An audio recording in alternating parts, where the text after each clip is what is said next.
Grabar. Amén. Bueno, vamos a empezar la clase el día de hoy, queridos alumnos. Y bueno, la clase del día de hoy se titula El Evangelio según Jesucristo y su estrategia. Algo, hermanos, que quiero hacerles notar aquí en la introducción, que una de las labores más importantes a la hora de llevar el Evangelio, una vez que estamos preparados espiritualmente, acuérdense que la lección 1 trató de la preparación espiritual, la lección 2 trató del conocimiento de la palabra de Dios, pero ahora vamos a ver la estrategia a la hora de ganar almas. Ahora, no estamos hablando de técnicas de crecimiento, ¿verdad? Ni de ideas humanistas, ni conceptos empresariales, ni administración aplicados a la iglesia. A veces hay gente que trata a la iglesia como si fuera una empresa o como si fuera algo humanístico. La cuestión de la iglesia es algo espiritual. Con eso en mente, queridos hermanos, estamos hablando de la manera en la que Cristo trabajó. Vamos a trabajar no de la manera en la que líderes trabajaron, sino cómo trabajaba Cristo en su ministerio terrenal. El Señor Jesucristo, hermanos, tuvo una estrategia. Ahora, déjenles digo algo. Muchas veces yo me llegué a preguntar, antes de ser cristiano, el por qué, si Jesús era tan importante para la humanidad, ¿por qué su ministerio duró tan poco sobre la tierra? ¿Por qué si su ministerio era tan importante, no visitó la China, India, América? Pero mis dudas se fueron aclarando cuando recibí a Cristo y leí los evangelios. Jesucristo, escuchen con atención, confió el desarrollo del evangelio a la iglesia local. Gloria a Dios por todos los esfuerzos evangelísticos, pero si ese esfuerzo evangelístico, ese ministerio, no tiene la bendición y no tiene la autoridad y no es enviado por una iglesia local, no va a tener el impacto. Acuérdese que damos gloria a Dios, a Cristo, a través de la iglesia. Entonces, si ese esfuerzo evangelístico no está bajo la autoridad de una iglesia local, ni con una estrategia, no va a tener ese impacto que pudiera tener, ¿verdad? Ahora, con eso en mente, mire qué dice la palabra de Dios ahí en Hechos capítulo 1, texto 8, vamos a leerlo. Dice la palabra de Dios, pero recibiréis poder. Qué importante, acuérdense, pero recibiréis poder cuando haya venido sobre vosotros el Espíritu Santo, y me seréis testigos en Jerusalén, en toda Judea, en Samaria y hasta lo último de la tierra. ¿De qué te habla eso? De que había un plan, de que había una estrategia, de que había una visión. Ahora vamos a ver este diagrama. Por ejemplo, cuando se refiere a Jerusalén, ¿a qué se refiere? A su ciudad. ¿Verdad? Por ejemplo, la hermana Verónica iba allá por Guadalajara, la Jerusalén de la hermana es Guadalajara, ¿verdad? Su Judea, ¿qué es su Judea? Jalisco, ¿verdad? ¿Qué es su Samaria? México. Y lo último de la tierra, otras naciones. Debemos tener una estrategia. Ahora, yo soy creyente de algo, que nosotros como cristianos bien podemos en cada una de esas áreas ser bendición. Por ejemplo, yo puedo salir a ganar almas personalmente en mi Jerusalén y apoyar a un misionero que va a mi Judea, que va, por ejemplo, a Nuevo León, o va a Ciudad de México, o va a Jalisco, que puedo apoyar misioneros que van a mi nación, pero también puedo apoyar misioneros que van a toda parte del mundo. O sea, hay gente que dice, yo gano muchas almas, pero no apoyan misiones, no están cumpliendo la gran comisión. La gran comisión no implica nada más ir y ganar almas. La gran comisión implica discipularlas. Vamos a hablar de discipulado. Vamos a ver cómo discipularlos, cómo darles un crecimiento. Pero también la gran comisión implica apoyar misiones. Hay gente que gana muchas almas y todo el rollo, pero no dan un peso a misiones. Y eso está mal. Debemos apartar del dinero que ganamos dinero para apoyar la obra misionera, porque es la manera que Dios estableció para que el reino se extienda. Y mucha gente dice, ay, es que yo no tengo. Sí tenemos, amados. Si tiene para comprarse una soda, una Coca-Cola, tiene para apoyar a un misionero. Imagínense, si usted se compra una Coca-Cola diario, que ya muchos no tomamos Coca, tomamos agua, ¿eh? Pero por ejemplo, esta agua vale 10 pesos. Si yo ahorro, usted dirá, ¿cuántas aguas se toma al día, hermano Hugo? Normalmente me tomo de 2 a 3 aguas al día, y más ahorita que hace calor. Pero imagínense, yo digo, voy a ahorrar lo de un agua, voy a ahorrar 10 pesos diarios. Por un mes, ¿cuánto es? 300. Con esos 300 pesos bien puedo apoyar a un misionero en mi persona, ¿eh? Imagínense una iglesia que tenga, no vamos a exagerar, ¿verdad? pero le voy a hacer las cuentas aquí en mi calculadora, porque en mi cabeza tal vez fallen. Pero fíjese, si son 300 por 50 miembros, estamos hablando de 15,000 pesos. O sea, que si cada miembro de la iglesia ahorra 300 pesos al mes, estamos hablando que juntarían 15,000 pesos al mes. Y eso lo dividimos entre, apoyarían a 30 misioneros. Fíjese qué tremendo.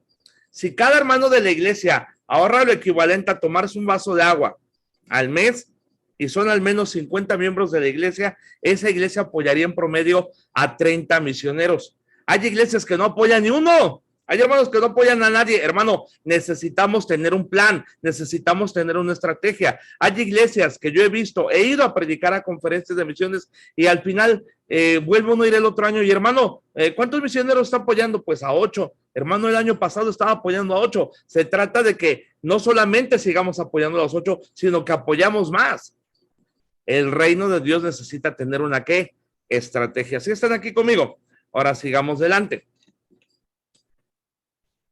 En el evangelio que predicaba Pablo y que ofreció Jesucristo, es decir, el evangelio tiene su origen, queridos hermanos y alumnos, en Cristo y lo transmitimos a las personas. Sin Jesucristo no puede haber evangelio, pero si no hay personas que lo transmitan, otras no lo pueden llegar a conocer. Gloria a Dios, tenemos una maravillosa historia, la historia más hermosa de amor, que el Señor murió y resucitó por la humanidad. Una hermosa historia de amor, pero si no hay quien la predique, ¿cómo lo van a escuchar? El deber cristiano consiste, queridos hermanos, en que cuando Cristo nos encuentra, nosotros vayamos a encontrar a otros para Cristo. Fíjese qué tremenda frase. Consiste en que si Cristo ya te encontró, tú tomes el tiempo de encontrar a otros para Cristo. Cuando Jesús encontró a Andrés, Juan nos dice, lo primero que hizo fue salir al encuentro de su hermano Simón y decirle, hemos encontrado al Mesías. Aquí tenemos el privilegio cristiano y el deber cristiano. El privilegio cristiano es cuando nosotros, bendito sea Dios, somos salvos, ¿verdad? ¡Qué privilegio! Somos salvos, ya no vamos al infierno, vamos al cielo, gloria a Dios. Pero el deber cristiano es que no solamente sea para nosotros. Gloria a Dios, qué bueno que yo soy salvo, pero yo quiero que mi mamá sea salva, mi papá sea salvo, mi abuelito, mi abuelita sean salvos, mis primos sean salvos, mis hermanos sean salvos, que la gente que yo amo conozca del Señor. Y no sé usted, pero cuando usted recibió a Cristo, lo primero que usted quiso fue hablarle de Cristo a su familia. Y es más, yo creo que muchos de los que me están oyendo me van a oír, tenemos familiares que no son salvos y oramos para que sean salvos. ¿Por qué? Porque es un privilegio, es un gozo, es un deleite ser salvo. Ese es el privilegio cristiano, ser salvo. Pero el deber cristiano es que no nada más sea para mí, sino que lo transmitamos a quién, a otros. Con eso en mente, fíjese, le voy a contar, esto lo leí en un comentario en el de William Barclay. Es una leyenda, ¿ok? No viene en la Biblia como tal, pero es algo que me llamó la atención, se lo quiero contar. Fíjese, se voy a leer. Una leyenda famosa nos cuenta que Jesús, después de ser crucificado y resucitar, volvió a su gloria con las señales de sus sufrimientos. Uno de los ángeles le dijo, tienes que haber sufrido terriblemente por la humanidad. Ya saben todos los seres humanos lo que has hecho por ellos. Y Cristo respondió, no lo saben. Hasta ahora solo lo saben unos pocos. Y el ángel le siguió preguntando, ¿qué has hecho para que todos lo sepan? Jesús dijo, le he dicho a Pedro, Santiago y a Juan y a los demás que se dediquen a contárselo al mundo, hasta que lo sepan los que viven hasta el último rincón de la tierra. Tiene usted que entender algo, que en tiempos de Cristo no había WhatsApp, no había Facebook, no había Internet, no había YouTube. Y a pesar de que no había ni WhatsApp, ni YouTube, ni Telegram, ni Instagram, ni camionetas, ni aviones, ellos en su mayoría alcanzaron el mundo conocido para Cristo. Dijo Pablo, todo lo he llenado con el evangelio. Entonces, con eso en mente, dice aquí que él le dijo que se los iba a encargar a ellos.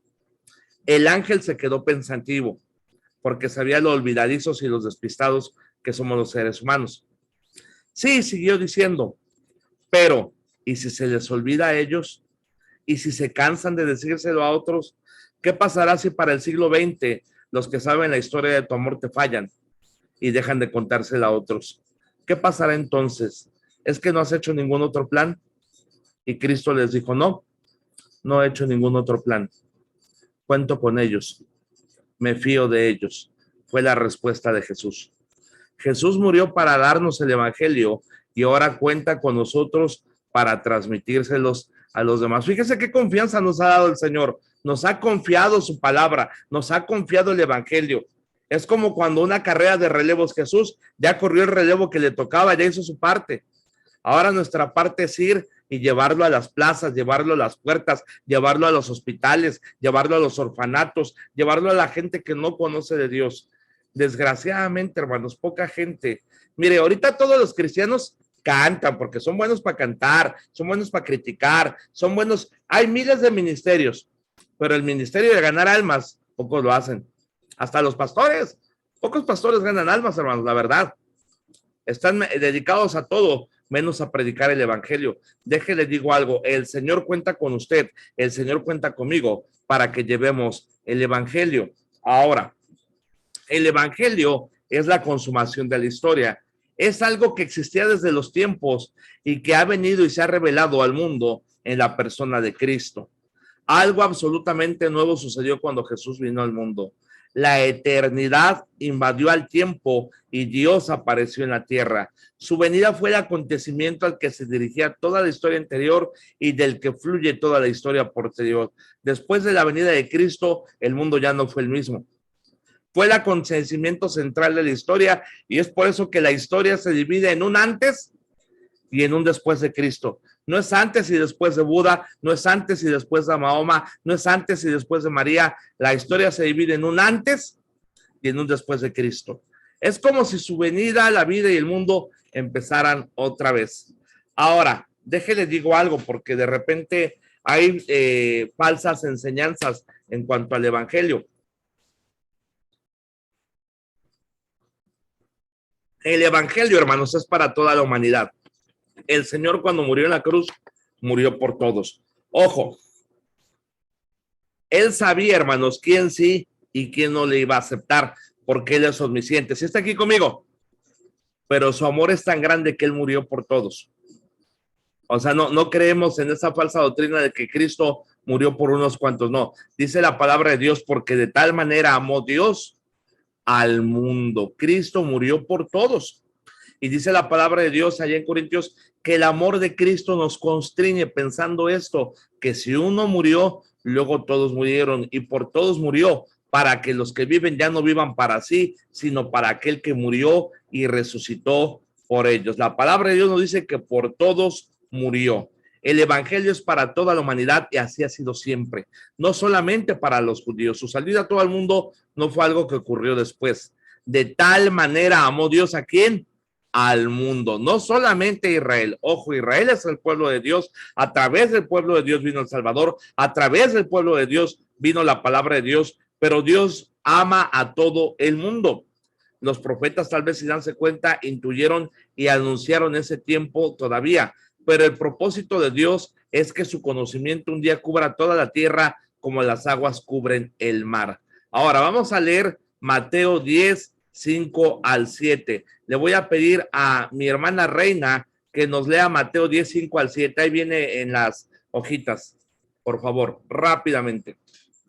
Sí, pastor, dice, a estos 12 envió Jesús y les dio instrucciones diciendo, por camino de gentiles no vayáis y en ciudad de samaritanos no entréis, sino id antes a las ovejas perdidas de la casa de Israel. Y yendo predicar diciendo, el reino de los cielos se ha acercado.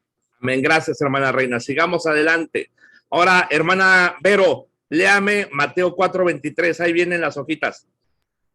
Muy bien, pastor. Dice, y recorrió Jesús toda Galilea, enseñando en las sinagogas de ellos y predicando el evangelio del reino y sanando toda enfermedad y toda dolencia en el pueblo. Ahora vamos a hablar, estamos hablando del evangelio según Jesucristo y la estrategia. ¿Qué es la estrategia? Es una planeación. Yo no sé usted, pero cuando usted y yo planeamos algo, sale mejor que si lo hacemos improvisado, ¿verdad que sí? Porque cuando planeamos, por ejemplo, cuando uno sale de viaje, no es lo mismo salir de viaje ahí, a saber qué pasa, ¿verdad? Porque cuando uno sale de viaje de manera improvisada, gasta uno de más. Pero, por ejemplo, cuando sale uno de viaje, le voy a comentar, por ejemplo, vamos a celebrar el aniversario de Casa de Rescate Adulam en la Ciudad de México. Entonces, es bien sabido que si compras los boletos con anticipación, te salen más baratos. Entonces, por ejemplo, si yo compraba el boleto de avión de Monterrey a la Ciudad de México, un solo boleto de ida y de vuelta, un solo boleto comprado el mero día, o sea, si yo hubiera comprado el boleto el mero día, me hubiera salido 7,000 pesos ida y vuelta. O sea, si lo compraba el mero día. Ahora tiene usted que tomar en cuenta que somos 5 de familia. Entonces, si nos íbamos allá al aeropuerto sin planear y comprábamos 5 boletos de ida y vuelta, nos iba a salir más o menos en 35,000 pesos el viaje. Sin planear. Pero ¿qué hicimos? Desde 2 meses antes vimos los vuelos, apartamos, los compramos por nuestra cuenta y fíjese, ida y vuelta a México, los 5, ida y vuelta nos salió 8,000 pesos. Una gran diferencia, ¿verdad? Cuando uno planea algo, le sale más barato y le sale mejor y sale todo en orden. ¿Sí está aquí conmigo? Ahora, es lo mismo llevando el evangelio. Cuando uno lleva el evangelio, debe tener uno un plan. ¿Cuánta gente, cuántas iglesias tienen un programa de ganar almas? Y bueno, ¿cuántos van a ganar? No sabemos. ¿Cuánta gente van a traer? No sabemos. En enero que empiezan los planes, bueno, este año hacen planes para todo. Las iglesias hacen conferencia de damas, conferencia de varones, conferencia de misiones, conferencia de niños, conferencia de viudos, conferencia de viudas, conferencia de todo. Pero, oye, hermano, en la iglesia somos 50. Este año, ¿cuántos vamos a añadir a la iglesia? Te aseguro que rara es la iglesia que dice, vamos a añadir tantos. Es un tema muy subjetivo. No, los que Dios nos dé, no. Nada que los que Dios nos dé. ¿Cuántos vamos a añadir? Porque si no tenemos una meta, hermanos, va a ser muy vago. Ay, pues los que Dios nos dé. ¿Y sabe qué? Que al final, esa iglesia de 50, en lugar de agregar uno, ya se fueron 2 familias. Y si llegan otras familias, no son familias que hayan ganado para Cristo, son miembros que se cambian de una iglesia a otra. Porque así pasa mucho en las iglesias. Pasa que sí, de repente llega una familia nueva, pero es un cambiadero de gente de iglesias. Aquí en Monterrey hay gente que ha estado en 5 o 6 iglesias. No le gusta algo, se va a una. No le gusta otra cosa, se va a otra. Y así se van cambiando, chapulineando, decimos aquí. ¿Qué le quiero entender? No, debemos tener una estrategia. ¿Cuántos vamos a añadir a la iglesia? Mire, hermano, si nada más nos pusiéramos de meta, présteme atención acá. Esto es importante. Si cada uno de los que vamos a la iglesia, ¿cuántos van a su iglesia? Voy a hacer una encuesta aquí rápido. Por ejemplo, hermana Reina, ¿cuánta gente va a su iglesia? Como unos 100, pastor, 100, 150. Unos 100, ok. Hermana Vero, ¿cuánta gente va a su iglesia?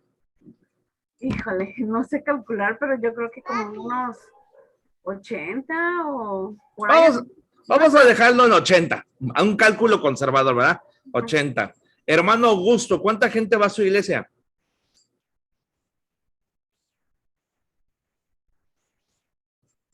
Creo que no yo. Hermano Sergio, ¿cuánta gente va a su iglesia? Y tenemos casi como de 150, 160. Ándale, ahí está.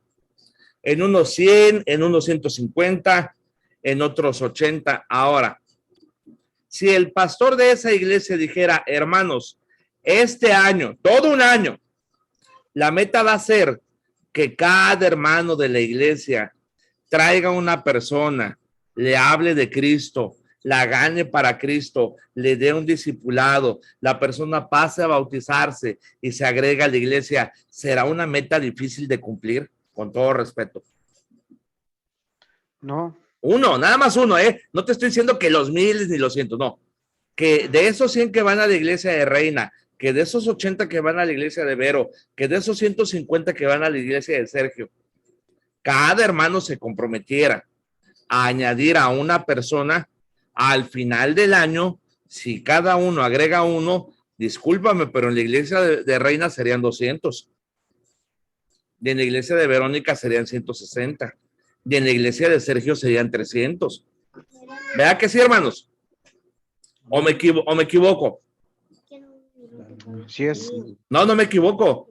Ahora le pregunto algo, ¿es una meta muy difícil de lograr? No lo es. No lo es. Una sola persona. No lo es. No es difícil de lograr. ¿Por qué no lo estamos logrando? ¿Por qué la iglesia en vez de crecer va menos gente? Los pastores, ay, que la pandemia nada, hermanos. Lo que pasa es que no estamos saliendo a ganar almas. No estamos predicando el evangelio, no estamos discipulando, no estamos haciendo el trabajo que Jesús hace. Y siempre va a haber una excusa. Ay, que la gente es muy dura, que la pandemia. Yo le voy a decir algo. Lo que pasa es que no es que la gente sea dura, no es que no haya, no. Lo que pasa es que somos muy perezosos. Lo que pasa es que no tenemos una estrategia. Debemos tener una estrategia. Ahora, vamos a ver 4 puntos rápidamente antes de que se me acabe el tiempo que Cristo hizo. ¿Cuál era la estrategia de Cristo? Vemos aquí en el texto. Y recorrió. ¿Estamos de acuerdo? Jesús toda Galilea. Luego dice, enseñando, predicando y sanando. La estrategia de Jesús tenía 4 variantes. La primera, recorrió, enseñó, predicó y sanó. ¿Estamos de acuerdo? Amén. Ahora, vámonos rápidamente con la primera, recorrió.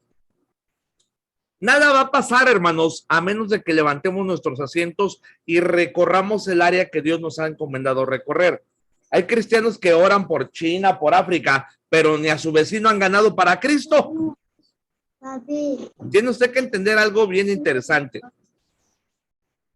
Necesitamos una estrategia. La estrategia que Cristo tenía, obviamente, tenía un objetivo y una visión mundial, pero él mismo sabía, escuchen con atención, él mismo sabía que nada iba a pasar en el corazón de los discípulos a menos que recorrieran las calles.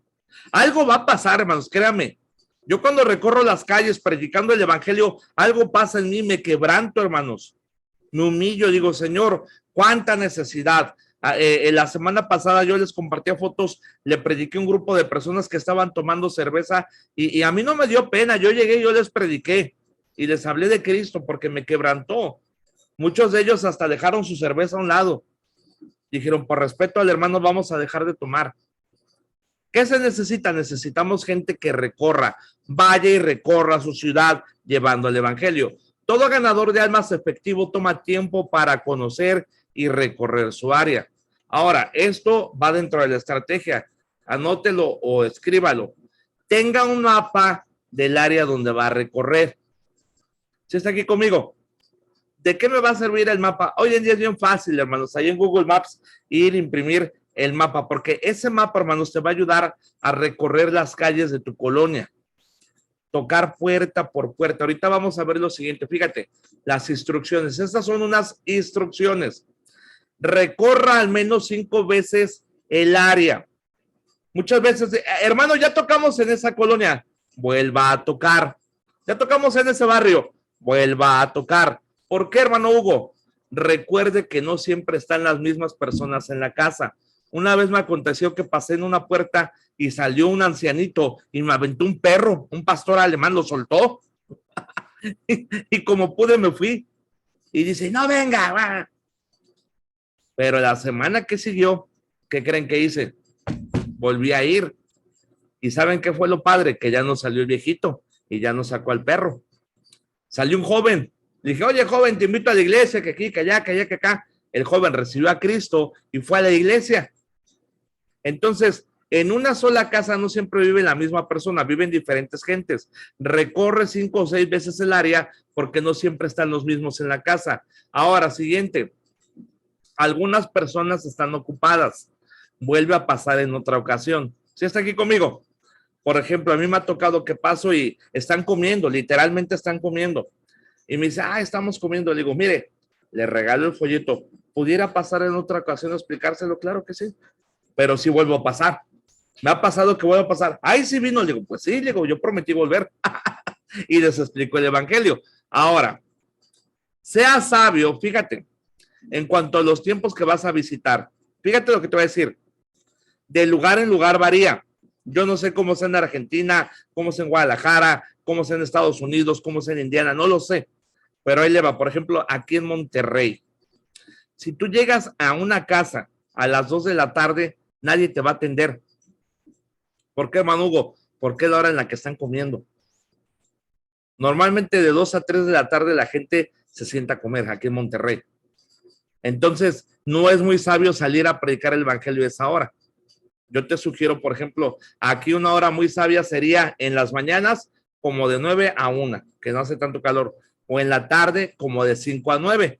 Aquí en Monterrey en la tarde, como hace calor, mucha gente se compra una mecedora y se salen a la puerta con su mecedora y hay un buen de gente lista para escuchar porque están descansando.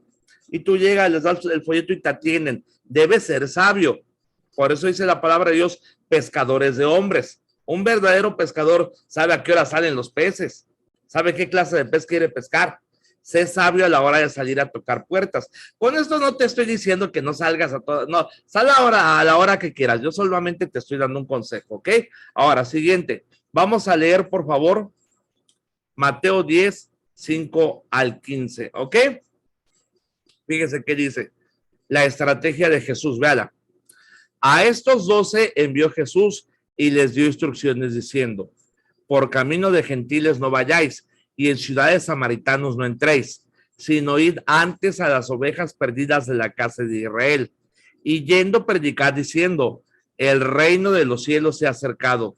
Sanad enfermos, limpiar leprosos, resucitar muertos, echar fuera demonios. De gracia recibiste, dad de gracia.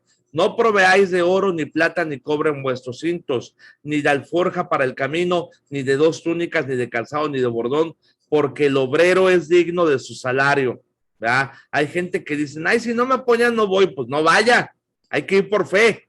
Ya estando en el campo Dios provee, ¿verdad? Pero cuánta gente hay que anda ahí, no, es que necesito esto, no, váyase por fe y Dios le va a proveer, ¿verdad?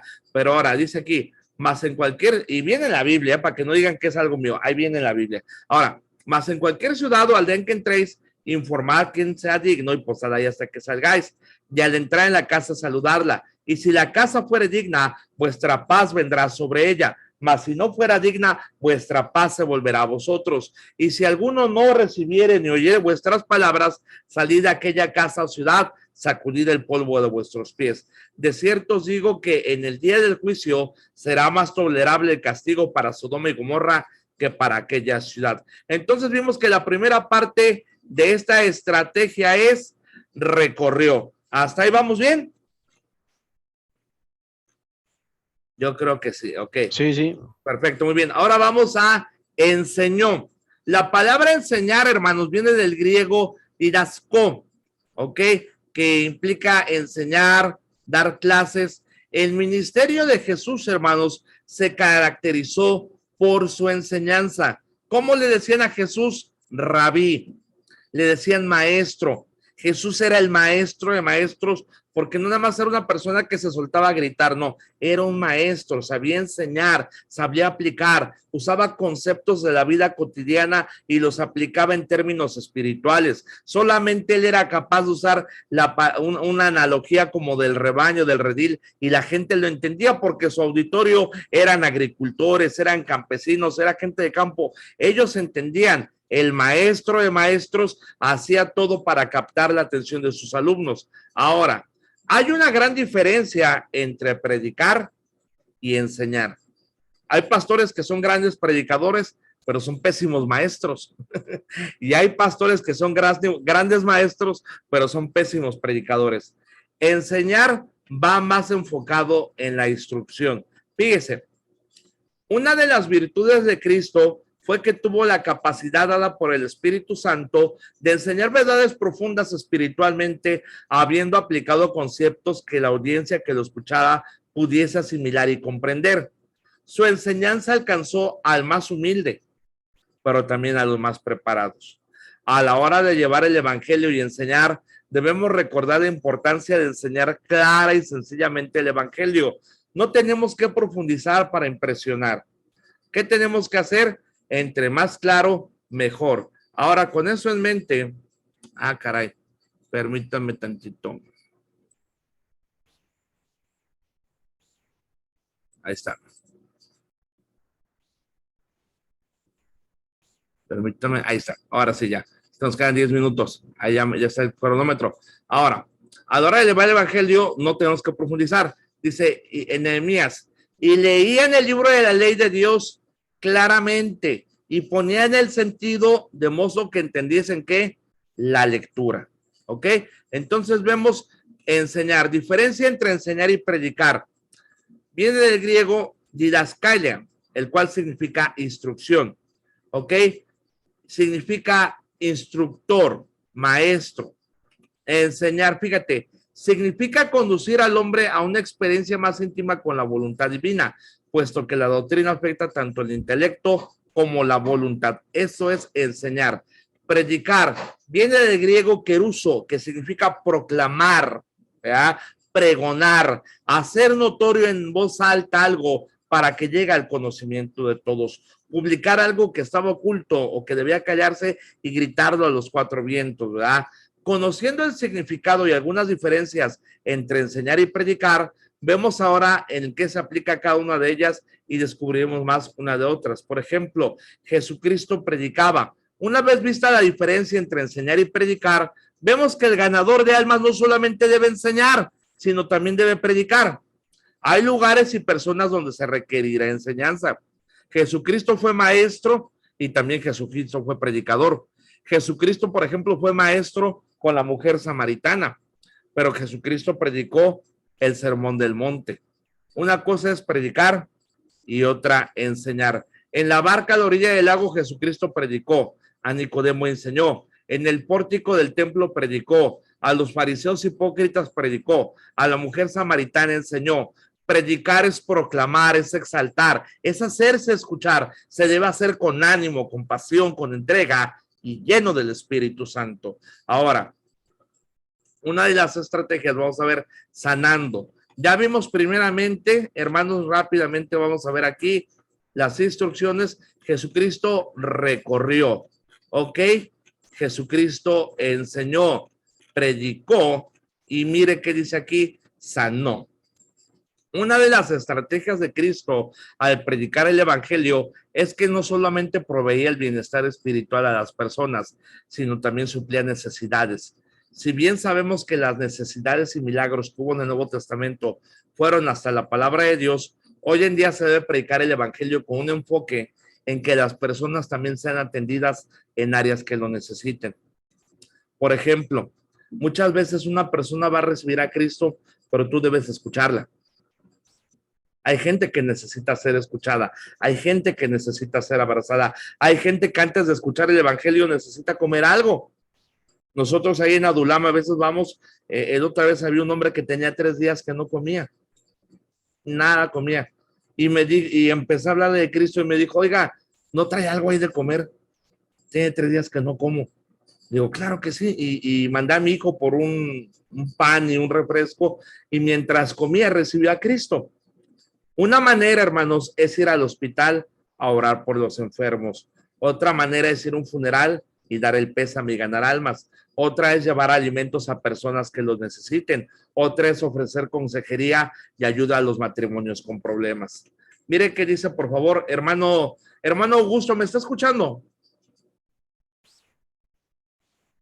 Como que no me... ¿Sí? Hola, ¿me escucha? Sí, léame por favor Isaías 61, 1 y 2, por favor. Ahí está en la hojita. Bien. El Espíritu de Jehová, el Señor está sobre mí, porque me ungió Jehová. Me ha enviado a predicar buenas nuevas a los abatidos, a vendar a los quebrantados de corazón, a publicar libertad a los cautivos y a los presos, apertura de la cárcel. Amén. A proclamar el año de buenas voluntad de Jehová, el día de venganza del Dios nuestro, y consolar a todos los enlutados. Excelente. Hermano Sergio, léame 2 Corintios 8:9 rápidamente. Ahora sí, dice, porque ya conocéis la gracia de nuestro Señor Jesucristo, que por amor a vosotros se hizo pobre, siendo rico para que vosotros con su pobreza fueseis enriquecidos. Amén. Y vamos a tener la conclusión. Debemos llevar el evangelio, amén, pero debemos estar preparados espiritualmente, con conocimiento bíblico, con una estrategia. ¿Qué implica? ¿Qué abarca la estrategia? La estrategia abarca que recorra, que enseñe, que predique y que sane. Así es que bueno, esta fue la lección número 3, el Evangelio según Jesucristo y su estrategia. Ahorita vamos a acabar la clase, pero en un momento más, ahí el grupo de WhatsApp, les voy a enviar el enlace para la sesión de preguntas y respuestas. Recuerden que preguntas y respuestas no se graba, eso es aquí entre los del grupo, y bueno, ahorita les envío el enlace, ¿ok? Vamos ahora para terminar, le voy a pedir a hermano Jorge Gallegos que ore para despedirnos. Claro que sí, pastor, vamos a orar.